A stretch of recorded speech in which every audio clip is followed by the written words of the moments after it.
Hello, ladies and gentlemen, as guardians and mutants alike. Welcome to another Liam Aiden gameplay video, back with more Marvel Strike Force today, where we're going to be taking a look at another great choice for your first villains team. Another option for one of the very first teams that you're going to farm when you start Marvel Strike Force, and that is Brotherhood, the Brotherhood of Mutants. Now, if we take a look here, we can look at all the toons in the game that currently have that Brotherhood tag. So there you go, there are 7 of them. Now, for the purpose of this video, we're just going to be talking about your starter Brotherhood team. So that's just the first 5 toons in this list here, the top 5 toons: Mystique, Toad, Sabertooth, Blob, and Juggernaut. Eventually, you're definitely going to want to power up Pyro, and of course you're going to use this team eventually to unlock Magneto. But initially, when you're building your first Brotherhood team, these are the 5 toons you're going to go after.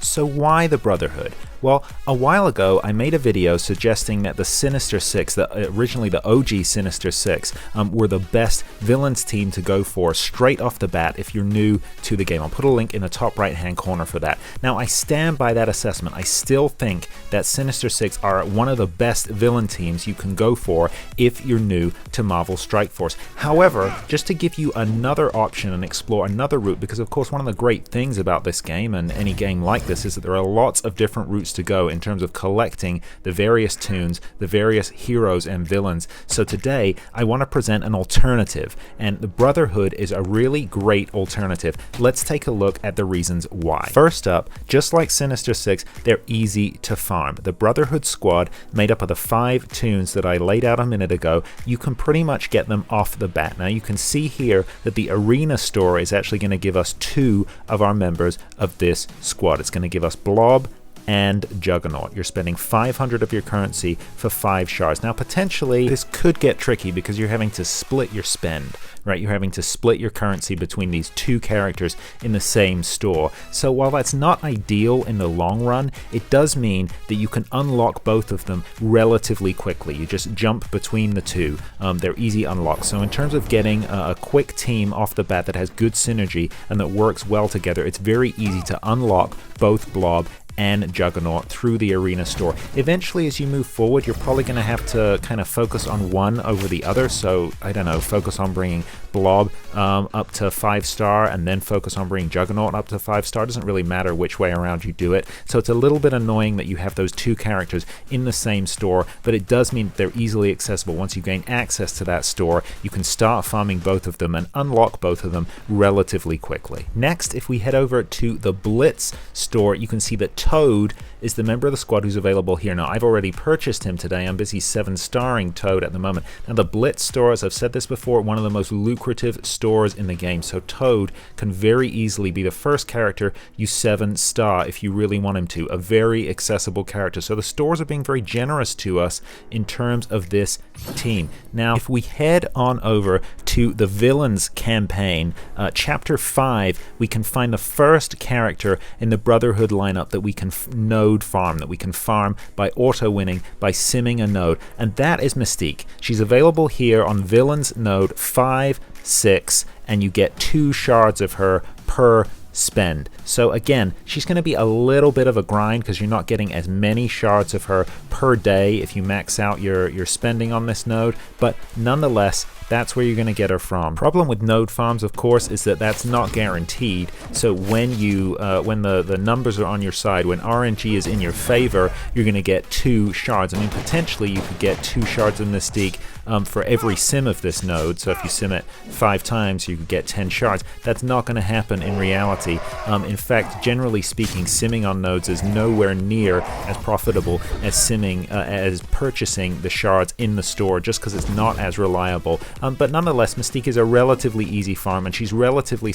accessible in that level 5 node right there. So already we've got 4 of our toons in the bag. Now, the final toon I'm recommending for this lineup is, of course, Sabertooth, and Sabertooth shards can be purchased in the Raid store. Now, the Raid store is a roving store, so you don't have permanent toons present here. They move in and out, as you can see, and you can get those Sabertooth shards, 5 of them, for 1400 of your Raid tokens. Now, raid tokens you get by completing raids with your guild, or your alliance rather. Guild is Galaxy of Heroes. So very important that you get into a good guild so you're generating enough currency that you can spend that 1400 daily on someone. There are so many good tunes in the raid store, and I really recommend Sabertooth is the tune that you go after to complete this lineup. Not going to be quite as easy a farm as the others because he is going to move in and out of that store, so you may not get to farm him every day, but that's why it's important to keep an eye on the raid store and see who's moving in and out and grab him whenever you can. He is going to be important,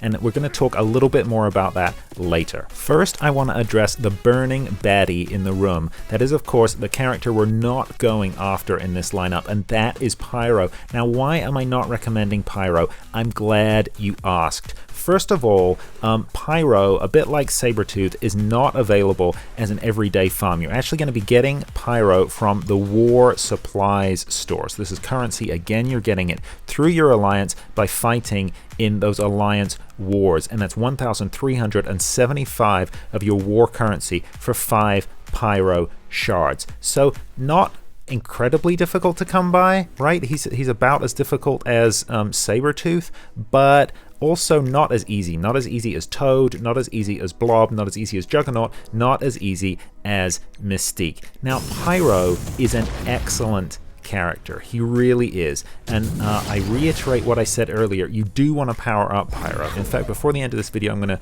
talk quickly about T4s and where you may or may not want to spend those T4s. And actually, other than Magneto and Pyro, there isn't a lot to do with T4s in this lineup, and that's actually one of the reasons why I recommend it. So we'll just talk about it now. It's another reason why I recommend this lineup. It's actually T4 light. You get a lot out of this squad without the need to access T4s, so spend a lot of those expensive T4 materials. But when you do spend them on this squad, later on, Pyro is where you're going to want to spend them. He's very powerful, applies a lot of bleeds to the enemy. So why aren't I recommending him in this initial lineup? Well, it's all to do with one of the tags that we can see here, and that's the Marauder Tag. So 2 members of this Brotherhood team that I've laid out have the Marauder Tag, Sabertooth and Mystique.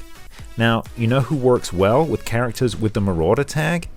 The White Queen herself, Emma Frost. So the reason that I'm recommending Sabertooth over Pyro is that Sabertooth and Mystique are not only useful for your initial Brotherhood lineup, but they're essential components of the Marauders team, one of the most powerful lineups in the game at the moment that you're going to want to ultimately make once you gain access to Emma Frost, Mr. Sinister, and Strife. It's a little bit further down the line, but by going after Sabertooth now instead of Pyro, you're laying the foundations for that important squad. Pyro can wait.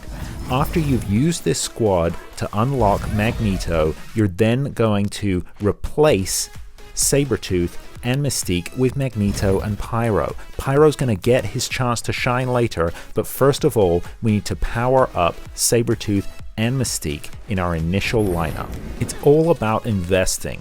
The energy, the gear, the training materials, everything that you put in to Mystique and Sabertooth right now is going to pay dividends, not only in giving you a powerful Brotherhood team, it's going to help you work through those initial villains nodes, and it's going to help you unlock that legendary, but later on it's going to all be applied to that Marauders team when you finally unlock those extra characters. That's my reasoning. That's what I think you should do. So they're an easy farm to go after, an easy squad to assemble. That's reason number 1. Reason number 2, we've already touched on it.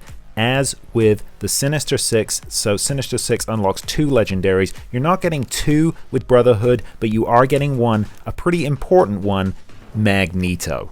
You can use this team to unlock the legendary Magneto, who is of course a key member of the Brotherhood squad. Now, they're not your only option. Magneto can be unlocked with a squad of X-Men characters as well. Brotherhood or X-Men will both get you Magneto, but the advantage with going for Brotherhood over X-Men for this unlock, and the advantage actually with going for Brotherhood over Sinister Six as your first villains team, is that they unlock the legendary, and then the legendary can be used with that team. right? If you go after Sinister Six, you're unlocking Shuri and Invisible Woman. Great, they're two excellent legendaries, and you're getting 2 for the price of 1. That's a good return. But you then need to build separate teams, your Wakandans and your Fantastic Four, respectively, in order to really get the most out of that legendary. Similarly, if you decide to go with X-Men, Magneto, you know, he's still a mutant, so you could use him, I guess, with the X-Men, but you're not really going to get all of that synergy unless you're using him with other Brotherhood tunes. So that's why Brotherhood is really a superior farm, I think, for your first team over the X-Men. And finally, there are just a bunch of other places in-game where you're really going to find a lot of use for the Brotherhood. So here we can see that the last 3 nodes on Chapter 8, the final chapter of the Nexus missions, require S.H.I.E.L.D., Brotherhood, or X-Men in order to complete them. Brotherhood, if you've started farming them from the beginning, you've already got that in the bag. With Magneto, these are going to be a walk in the park. And secondly, raids. There are tons of raid nodes that require either mutants or straight up Brotherhood in order to complete. Honestly, investing in this team up front, it's an easy team to invest in, an easy team to farm. It's going to unlock you a legendary. You don't need to invest a bunch of T4 in them. Just investing in Pyro and Magneto later on is all you really need. And you can use the tunes in raids and in that final level of Nexus where they're really needed. Of course, you can use them all the way through the Villains chapter. So there you go. That's my rundown on the Brotherhood team. Why I think they're a great option for your first Villains team in the game. They're an easy team to farm from the very get-go, and why I think they're worth investing in for later in the game as well. Honestly, if you add Magneto and Pyro to this lineup, you're going to have real utility for this mutant Brotherhood team. And if you take Mystique and Sabertooth and add them to your Marauders team, you're going to be just getting dividends off this early investment for a long time to come. So that's my recommendation. What do you guys think? How do you think Brotherhood stacks up compared to Sinister Six? Are you new to the game and are you trying to decide which Villains team do you want to go for? Let me know down in the comments below. As always, comments, criticisms, suggestions, welcome. If you have enjoyed this video in any way, please consider giving it a like, a thumbs up down below. It all really helps with the channel. And while you're here, why not consider hitting that subscribe button? I'd love to have you along for more journeys, more videos. I drop new Marvel Strike Force and Star Wars Galaxy of Heroes gameplay videos every week. Well, thanks for being a part of this journey with me, guys. That is all for Liam Aiden Gameplay today. I'll see you in the next one. In the meantime, look after each other.